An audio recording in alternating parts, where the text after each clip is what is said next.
வணக்கங்க. இன்னைக்கு ஜெயரேகா சேனலில் நம்ம எங்கே வந்திருக்கோம்னா 108 திவ்ய தேச திருத்தலத்தில் ஒன்றாகிய மிகவும் பழமையான திருநீர் மலைக்கு தான் வந்திருக்கோங்க. பெருமாளோட கோவில்களில் மிக முக்கியமான கோயில்களும் ஆழ்வார்களால் மங்களாசாசனம் செய்யப்பட்ட கோயில்களை தான் திவ்ய தேசம்னு சொல்லுவாங்க. மொத்தமாக 108 திவ்ய தேசங்கள் இருக்குங்க. அப்படியான அற்புதமான தலங்களில் திருநீர்மலை திருத்தலமும் ஒன்றுங்க. அந்த திருநீர்மலையை தான் இப்போ நம்ம பார்க்க போகிறோங்க. சென்னை பல்லாவரத்துக்கு பம்மலுக்கு அருகில் தாங்க இந்த திருநீர்மலைன்ற திவ்ய கஷேத்திரம் அமைஞ்சிருக்கு. இந்த கோவிலில் தேர் தாங்க செஞ்சு வச்சுருக்காங்க. எவ்வளோ பெரிய தேர் பாருங்கள், ரொம்பவே அழகான தேர். இப்போ நம்ம உள்ளே என்ட்ராகிறோங்க. கோலெல்லாம் போட்டு ரொம்ப அழகாக வச்சுருக்காங்க. இப்போ நானும் எங்கள் ஜெய்யும் தான் இப்போ கோவிலுக்கு வந்திருக்கோங்க. மை ஃபேவரட் கோவில்னு சொன்னால் திருநீர்மலையை தாங்க சொல்லுவேன். எனக்கு ரொம்ப ரொம்ப பிடித்தமான கோவில்களில் ஒரு 5 கோவில் இருக்குங்க. அதில் ரொம்பவே பிடித்த ஒரு கோவிலுங்க இந்த கோவில். ஸோ நான் திருநீர்மலைக்கு அடிக்கடி வருவேன். எனக்கு ரொம்ப பிடிச்ச கோவில், என் குழந்தைக்கு ரொம்ப பிடிச்ச கோவில். ஸோ நான் இந்த கோவிலுக்கு அடிக்கடி வருவேங்க. நீங்களும் கண்டிப்பாக இந்த கோவிலுக்கு வாங்க. இந்த கோவில் அவ்வளோ சிறப்பு இருக்குங்க. இந்த அரங்கன் குடிக்கொண்டிருக்கும் இந்த தலத்தை ஸ்வயம் பயக்த கஷேத்திரம் அப்படின்னு சொல்லுவாங்க. அதாவது இது மனிதர்களால் உண்டு பண்ணாமல் தானே ஏற்பட்ட சிலாமணி அப்படின்னு சொல்கிறாங்க. அதாவது சைவ திருக்கோயிலெல்லாம் பார்த்தீங்கன்னா சுயம்பு மூர்த்தின்னு சொல்லுவாங்க, தானாகவே வந்துச்சுன்னு. அதே மாதிரி தாங்க வைணவ தலங்கத்தில் சுயம்பு மூர்த்தின்னு சொல்ல மாட்டாங்க, ஸ்வயம் பயக்தம் அப்படின்னு சொல்லுவாங்க. இது ஒரு சுயம்பு மூர்த்திங்க. ஸோ இதில் நிறைய படிக்கட்டுங்க இருக்குங்க. இதில் ஏறுறச்ச ரொம்பவே மூச்சு வாங்கும். அதாவது இப்போ ஆக்சுவலாக மேலே போகிறதுக்கு லிஃப்ட்டு ஏற்படுத்தப்படுதுன்னு சொல்லியிருக்காங்க. அது எந்த அளவுக்கு சாத்தியம்னு தெரியல. ஃபஸ்ட்டு இங்கெல்லாம் மேலெல்லாம் இந்த மாதிரி சுவாமி ஃபோட்டோஸ்லாம் இருக்காது. இப்போ சுவாமி ஃபோட்டோஸ்லாம் வச்சுருக்காங்க. அது மட்டும் இல்லாமல் மேலெல்லாம் ஓடெல்லாம் போட்டிருக்காங்க. ஃபஸ்ட்டெல்லாம் மழையில் நனையிற மாதிரி இருந்தது. இப்போ நனையாத அளவுக்கு ரொம்பவே சிறப்பாக இங்கே இது பண்ணியிருக்காங்கங்க. இங்கே இருக்க ரங்கநாதர் சுயம்பு மூர்த்தி அப்படிங்கிறதால இங்கே மூலவருக்கு அபிஷேகமே கிடையாதுங்க. கார்த்திகை மாதம் பௌர்ணமி தினத்தில் மட்டும்தான் தைல காப்பு உண்டு. அப்புறம் சாம்பிராணி தைலம், அந்த சாம்பிராணி தைலம் மட்டும்தாங்க இங்கே யூஸ் பண்ணுவாங்க. இப்போ நம்ம பார்க்குறது கல்கி மண்டபங்க. இதை நிறைய சினிமா ஷூட்டிங்ஸ்லலாம் பார்த்துருப்போங்க. இது ரொம்பவே நல்லாயிருக்கும். ஃபைட் சீனாக இருக்கட்டும், திருமண காட்சின்னு சொன்னீங்கன்னா ஃபஸ்ட்டு திருநீர்மலை தான் சொல்லுவாங்க. நிறைய பேர் கல்யாணம் இந்த திருநீர்மலையில் தாங்க நடந்திருக்கு. நம்ம உள்ளே போனவொன்னே ஃபஸ்ட்டு ஆதிசேஷன் தாங்க இருக்கார். இவரை கும்பிட்டு தான் நம்ம ரங்கநாதரை தரிசிக்க போகிறோம். பொதுவாக பார்த்தீங்கன்னா நின்ற திருக்கோலத்தில் தான் பெருமாள் சேவை சாதிப்பார். ஆனால் இங்கே இருக்க கோவிலில் ஒரு சிறப்பு என்னன்னா, இங்கே கிடந்த கோலத்தில் இருக்காருங்க. அதாவது கிடந்த கோலம், நடந்த கோலம், இருந்த கோலம், நின்ற கோலம் சொல்லி 4 விதமான கோலத்தில் இங்கே சேவை சாதிக்கிறாருங்க. இந்த நீர்வண்ண பெருமாள் நின்ற திருக்கோலத்தில் கீழே காட்சி அளிக்கிறாருங்க. மேலே மாணிக்க சயனத்தில், அதாவது மாணிக்க சயனத்தில் ஸ்ரீ ரங்கநாதராக கிடந்த கோலத்தில் காட்சி அளிக்கிறாருங்க. பார்க்கவே எவ்வளோ நல்லா இருக்குது.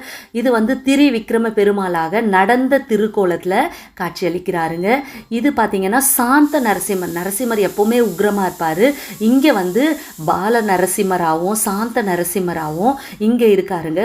இந்த திருநீர்மலையை நம்ம வழிபட்டோம்னா 4 விதமான கோவில்களுக்கு போய் நம்ம கும்பிட்ட பலன் கிடைக்குங்க. இத்தனை பெருமைகளை பெற்ற திருத்தலமாக இது திகழுதுங்க. திருநீர்மலை ஒரு புண்ணிய கஷேத்திரமாகவும் கருதப்படுதுங்க. வாழ்க்கையில் ஒரு முறையாவது திருநீர்மலை திவ்ய தேசத்துக்கு 4 வித பெருமாளையும் கண்ணார தரிசித்து வேண்டினோன்னா நம் முன் ஜென்மத்து பாவங்கள் அனைத்துமே தீருங்க. திருமண யோகமும் கிட்டுங்க. இந்த தலத்து வரலாறு என்னன்னா, இந்த தலத்தில் இருக்க பெருமாளை தரிசிக்க திருமங்கை ஆழ்வார் வந்தபோது மலையை சுற்றிலும் நீர் நிறைஞ்சிருந்துதான். அவரால் நீரை கடந்து சென்று சுவாமியை தரிசிக்கவே முடியலையா. ஆனாலும் அவர் காத்திருந்து சுவாமியை தரிசிச்சுட்டு போனோன்னு முடிவெடுத்து கோவிலில் எதிரே உள்ள மற்றொரு மலையில் தங்கியிருந்தாராம். நாட்கள் நகர்ந்ததை தவிர தண்ணீர் குறைஞ்ச பாடில்லையா. ஆனாலும் பெருமாளை தரிசிக்கணும் அப்படின்னு தீர்க்கமாக இருந்த திருமங்கை ஆழ்வார் தண்ணீர் வடியும் வரை காத்திருந்து சுவாமியை தரிசிக்க சென்றாராம். தன் மீது பாசம் கொண்ட பக்தனுக்காகவே பெருமாள் நின்ற கோலத்திலும் சயன கோலத்திலும் நடந்த கோலத்திலும் கிடந்த குளத்துலேயும் 4 குளங்களையும் காட்சியளித்தாராம். அதனால தான் இந்த 4 வரையும் இந்த கோவிலை தரிசிக்க முடியுது. இப்போ நான் கீழே இருக்க ஆஞ்சநேயர் கோயிலுக்கு வந்திருக்கேங்க. இங்கே வீடு கட்டினா கண்டிப்பாக வீடுக்கு அமையும் அப்படின்னு சொல்கிறாங்க. ஸோ அதனால் சொன்னதுக்காக நானும் கட்டியாச்சு. இங்கே இருக்க பாருங்கள், எவ்வளோ பேருக்கு நம்பிக்கை பாருங்கள். எல்லாருமே இங்கே வந்து இந்த மாதிரி வீடு கட்டியிருக்காங்க. இப்போ நம்ம மேல் கோவிலேருந்து இறங்கியாச்சு. இப்போ நம்ம கீழே இருக்க கோவிலுக்கு வந்துட்டோங்க. கீழே உள்ள கோவிலில் நீர்வண்ண பெருமாள் சன்னதிக்கு முன்னாடி அழகான 5 நிலை கோபுரத்துக்கூடிய முன்வாசல் இருக்குது. இப்போ அதை தான் நம்ம பார்த்துட்டு இருக்கோங்க. அழகான ஒரு கோபுரம் தாங்க இது. இதில் நிறைய இதெல்லாம் வடிவமைச்சிருக்காங்க. சிலைகள் எல்லாமே அற்புதமாக. ரங்கநாதர் இருக்கார் பாருங்கள், சாந்த நரசிம்மர், நீர்வண்ணன் அத்தனையும் இருக்குது. இப்போ நம்ம உள்ளே போன உடனே தசாவதார காட்சிகளை மேலே வச்சுருக்காங்கங்க. இந்த கோவிலில் ஆஞ்சநேயரும் இருக்காருங்க, வால்மீகி ராமரும் இருக்காருங்க. வால்மீகி முனிவர் ராமாயணம் எழுதி முடித்த பின்னாடி இங்கே வந்து ராமனை மனமுருக பிரார்த்தனை செய்து ராமரோட கல்யாண உருவத்தை காட்ட வேண்டி அப்படியே எழுந்தருளினாராம் இறைவன். ராமர், சீதை, லக்ஷ்மணன், பரத, சத்ருகனன் மட்டுமே உள்ள சன்னதி தான் இது. கல்யாணத்தோட போது அனுமன் இல்லை என்பதால் அனுமனுக்கு தனியாக ஒரு மண்டபத்தில் ஒரு சிலை செஞ்சு வச்சுருக்காங்க. இப்போ நம்ம உள்ளே நுழைஞ்சதும் நீர்வண்ண சன்னதி தாங்க இருக்குது. இந்த நீர்வண்ண சன்னதி வந்து பார்த்திங்கன்னா திருமங்கை ஆழ்வாரால் மங்களாசாசனம் செய்யப்பட்டுள்ளதுங்க. அந்த 19 பாச்சுரங்களும் சுவத்தில் பொறிக்கப்பட்டிருக்குங்க. பூதத்தாழ்வாரும் பாடி மங்களாசாசனம் செய்திருக்காரு. ரங்கநாதர் சந்நிதி ஒன்றும் இருக்குங்க. தாயார் பேர் அனிமா மலர் மங்கை. ஒரு விஸ்தாரமான மண்டபத்தில் ஆண்டாள் சன்னதியும் இருக்குங்க. இந்த கோவில் காலையில் 8 மணிலேருந்து 12 மணி வரைக்கும், மாலை பார்த்திங்கன்னா 4 மணிலேருந்து 8 மணி வரைக்கும் திறந்திருக்கோன்னு சொல்லியிருக்காங்க. விசேஷ நாட்களில் இந்த டைமிங் மாறுபடுங்க. அதாவது வாழ்க்கையில் ஒரு முறையாவது இந்த ஒரு கோவிலுக்கு நம்ம கண்டிப்பாக போகணுங்க. 4 வித கோலத்தில் இருக்க பெருமாளையும் நம்ம தரிசித்தோம்னா நமக்கு எல்லா வித முக்திகளும் பலன்களும் கிடைக்கும்னு சொல்கிறாங்க. இப்போ நான் கீழேருந்து நான் பார்க்கும்பொழுதே, அதாவது நிறைய பேரால் மேலே ஏறி போக முடியல அப்படிங்கிறவங்க கீழே இருந்து கூட அங்கே பார்த்தீங்கன்னா மேலே அந்த மண்டபம் தெரியுங்க. சுவாமியை ரங்கநாதரை பார்க்கலாங்க. இது வந்து ரொம்ப அழகான ஒரு கோவில், அருமையான கோவில், பழமையான ஒரு கோவில்.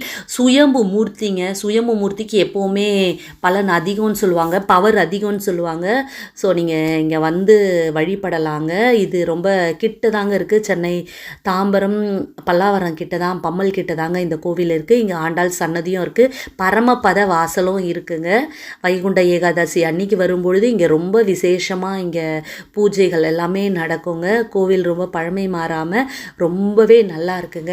இந்த கோவிலுக்கு கூடிய சீக்கிரம் வந்து மேலே வயதானவர்கள் ஏறுறதுக்கான லிஃப்ட் மாதிரி ஏதாவது போட்டாங்கன்னா ரொம்பவே நல்லா இருக்குங்க. ஏன்னா வயதானவர்கள் ஏறுறதுக்கு ரொம்பவே கஷ்டப்படுறாங்க. அது கூடிய சீக்கிரம் நடக்கும்னு நம்புவோம்.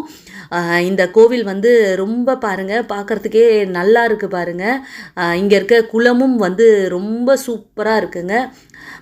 பெரிய குளங்க, ரொம்ப பெரிய குளம். ஃபஸ்ட்லாம் இங்கே துணியெல்லாம் துவைச்சிட்டு இருப்பாங்க. இப்போ வந்து அதெல்லாம் கிடையாமல் ரொம்பவே நல்லா நீட்டாக இது பண்ணுறாங்க. மேலேருந்து பார்க்கும்பொழுது இந்த கோவிலோட அழகு எவ்வளோ அழகாக இருக்குது பாருங்கள். மேலேருந்து பார்த்தீங்கன்னா அந்த கோவில் தெரியும், குளம் தெரியும், பார்க்குறதுக்கே ரொம்ப நல்லாயிருக்கு. மலை சூழ்ந்த ஒரு கோவில், எவ்வளோ அழகாக இருக்குது பாருங்கள். கீழேருந்து பார்க்கும்பொழுதும் மேலே அழகாக இருக்குது, மேலேருந்து பார்க்கும்பொழுதும் கோவில் கீழே நல்லா தெரியுதுங்க. இங்கே துளசி மாடம்னு சொல்லிட்டு இதை வந்து நல்லா நீட்டாகவே இது பண்ணுறாங்கங்க. இந்த கொடிமரத்தை நம்ம தரிசிச்சுக்கலாங்க. கோபுர தரிசனம், கொடிமர தரிசனம் இது எல்லாமே சேவிச்சுக்கலாங்க. அதே மாதிரி இந்த சுற்று வட்டாரத்தில் இருக்கவங்கலாம் வந்து எவ்வளோ தூரத்துலேருந்து பார்த்தாலும் அந்த ரங்கநாதர் கோபுரம் தெரியுங்க. அவங்களும் அப்படியே சேவிச்சுப்பாங்க. நீங்கள் இந்த சைடு போகும்போது பார்த்தா கூட தெரியும், அது நல்லா அழகாக தெரியும். இவர் தாங்க நீர்வண்ண பெருமாள், இவர் தாங்க உள்ளே இருந்தார். சிறப்பான ஒரு காட்சி கிடச்சிதுங்க. இவர் ஒரு பால நரசிம்மருங்க. ரொம்ப சாந்தமாக பக்த பிரகலாதனுக்கு அருள் பண்ணார். இவர் ரங்கநாதருங்க. கிடந்த கோலத்தில் மாணிக்க சயனம்ன்றது ரொம்ப விசேஷங்க. அதில் நமக்கு அருள் பாலிக்கிறார். இவர் நடந்த கோலத்தில் அருள் பாலிக்கிறாருங்க.